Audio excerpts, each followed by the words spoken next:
ನಿಜಾನ ಅಲ್ಲಿ ಜಗಳ ಹೆಚ್ಚಿಗೆ ಮಾಡಿದ್ರೆ ನಾವು ಹೆಚ್ಚಿಗೆ ಗುರುತಿಸ್ಕೊಳ್ತೀವಿ. ಅದಕ್ಕೋಸ್ಕರ ಅಗ್ರೆಸಿವ್ ಆಗಿರಬೇಕು, ಜಗಳ ಆಡಬೇಕು ಅನ್ನೋದಕ್ಕೋಸ್ಕರ ಜಗಳ ಆಡ್ತಾರಾ? ಅಥವಾ ಅಲ್ಲಿ ಕ್ರಿಯೇಟ್ ಆಗುತ್ತಾ? ಇಲ್ಲ ಅದು ಕ್ರಿಯೇಟ್ ಆಗುತ್ತೆ. ಅಂದರೆ ಜಗಳ ಮಾಡೋ ಏನೋ ಯಾವುದೋ ವಿಚಾರಕ್ಕೆ ಜಗಳ ಆಗ್ತದೆ. ಅದು ಮಾತು ಮಾತು ಮಾತು ಮಾತು ಬೆಳೆದಾಗ ಏನಾಗ್ಬಿಡ್ತದೆ ಅದೊಂದು ಸ್ವಲ್ಪ ಹೈಪ್ ಆಗುತ್ತೆ ಅಷ್ಟೇ. ಜಗಳ ಮಾಡಬೇಕು ಅಂತ ಯಾರೂ ಜಗಳ ಮಾಡಲ್ಲ. ಯಾಕೆಂದರೆ ಎಲ್ಲರೂ ಎಲ್ಲೆಲ್ಲಿಂದನೋ ಬಂದಿರ್ತೀವಿ. ಎಲ್ಲ ಒಂದೇ ಮನೇಲಿ ಇರ್ತೀವಿ. ಎಲ್ಲ ಫಸ್ಟು ಖುಷಿಯಾಗೇ ಇರ್ತೀವಿ.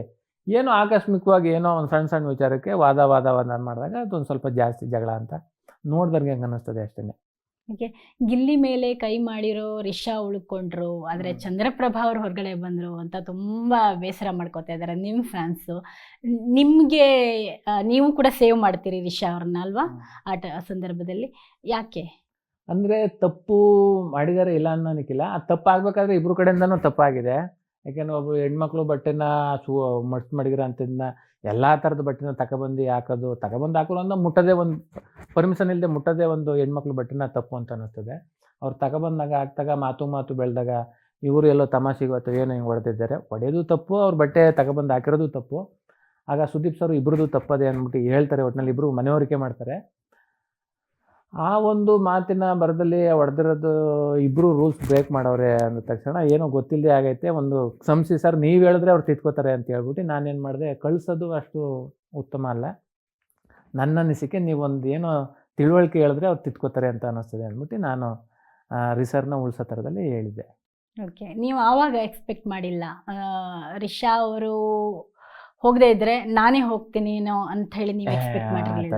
ಅಲ್ಲಿ ಹೋದಾಗ ಅಷ್ಟೇ ಎಲ್ಲ ಪರಿಚಯ. ನಾವು ಇಲ್ಲಿಂದ ಅಲ್ಲಲ್ಲ, ಆ ಸಂದರ್ಭದಲ್ಲಿ ಅಂದ್ರೆ ನಿನ್ನೆ ಸಂದರ್ಭದಲ್ಲಿ ನಾನು ಹೇಳ್ತಾ ಇದ್ದೆ, ಆ ಸಂದರ್ಭದಲ್ಲಿ ನೀವು ಎಕ್ಸ್ಪೆಕ್ಟ್ ಮಾಡಿಲ್ಲ, ನಿರೀಕ್ಷೆ ಮಾಡಿರಲಿಲ್ಲ ಅಂತ? ಇಲ್ಲ ಇದು ನನಗೆ ಆವಾಗಲೇ ಒಂದು 4-5 ದಿನದಿಂದನೂ ನನಗೆ ಮನಸ್ಸೊಳಗೆ ಅನ್ನಿಸ್ತಾ ಇತ್ತು ಬೇಡ ಅಂತ. ಅದಕ್ಕೆ ಅವತ್ತು ನಾನೇ ಡೋರ್ ತಗೊಂಡು ಆಚೆ ಬಂದೆ. ಅದನ್ನೇ ಈಗ ಸರ್ ಕೂಡ ಹೇಳ್ತಾರೆ, ಸುದೀಪ್ ಸರ್ ಕೂಡ ಹೇಳ್ತಾರೆ, ಬಿಗ್ ಬಾಸ್ ಅನ್ನೋದು ನೀವು ಹೆಂಗಿದಿರೋ ಹಂಗಿರ್ಬೇಕಾಗಿತ್ತು, ನೀವೇನೋ ಕ್ಯಾಲ್ಕುಲೇಟ್ ಮಾಡಿಕೊಂಡು ಹೋಗಿ ಆಡೋದಲ್ಲ ಅಂತ. ನಿಮ್ಗೆ ಈಗ ಪಶ್ಚಾತ್ತಾಪ ಆಗ್ತಾ ಇದೆಯಾ? ಓಕೆ, ನಾನು ಹೆಂಗಿದ್ದೀನೋ ಹಂಗಿದ್ಬಿಟ್ಟಿದ್ರೆ ನಾನು ತುಂಬ ಮನಸ್ಸಿನಲ್ಲಿ ಕ್ಯಾಲ್ಕುಲೇಟ್ ಮಾಡಿಕೊಂಡು ಹೀಗಿರಬೇಕು ಅಂತ ಹೋಗಿದ್ದೆ ತಪ್ಪಾಯ್ತಾ ಅನ್ನೋ ಥರ? ಇಲ್ಲ, ನಾನು ಪ್ಲ್ಯಾನು ಮಾಡ್ಕೊಂಡೆಲ್ಲ ನಾನು ಯಾರನ್ನೂ ಕೇಳುವುದಿಲ್ಲ. ನಾನು ಹೇಗೆ ಆಡಬೇಕು ಅಂತಲೂ ಕೇಳಿಲ್ಲ. ಆಮೇಲೆ ಯಾರಿಗೂ ಸಲಹೆ ತಗೊಂಡು ನಾನು ಹೋಗಿಲ್ಲ. ನಾನು ಹೇಗಿದ್ದೆ ಹಾಗೆ ಅಲ್ಲಿರಬೇಕು ಅಂತ ಅಂದ್ಕೊಂಡಿದ್ದೆ. ಎಷ್ಟಾಗುತ್ತೆ ಅಷ್ಟು. ನಾನೊಬ್ಬ ಹಾಸ್ಯ ಕಲಾವಿದನಾಗಿರೋದ್ರಿಂದ ನಾನು ಚೆನ್ನಾಗಿದ್ದೆ. ಬಟ್ ಒಂದು ವಾರದಿಂದ ಏನು ಅನಿಸ್ತು ಅಂದರೆ ಒಂದೇ ವಾರದಲ್ಲಿ ನಾನು ಉತ್ತಮ ತಗೊಂಡಿದ್ದೆ. ಹೌದು, ಉತ್ತಮ ತಗೊಂಡರಾಗ್ಬೋದು, ಕಿಚನ್ ಚಪ್ಪಾಳೆ ತಗೊಂಡರಾಗ್ಬೋದು, ಕ್ಯಾಪ್ಟನ್ ಆಗ್ಬೋದು. ಅಂದರೆ ಅವ್ರು ಸೇಫ್ ಅಂತ ಅರ್ಥ.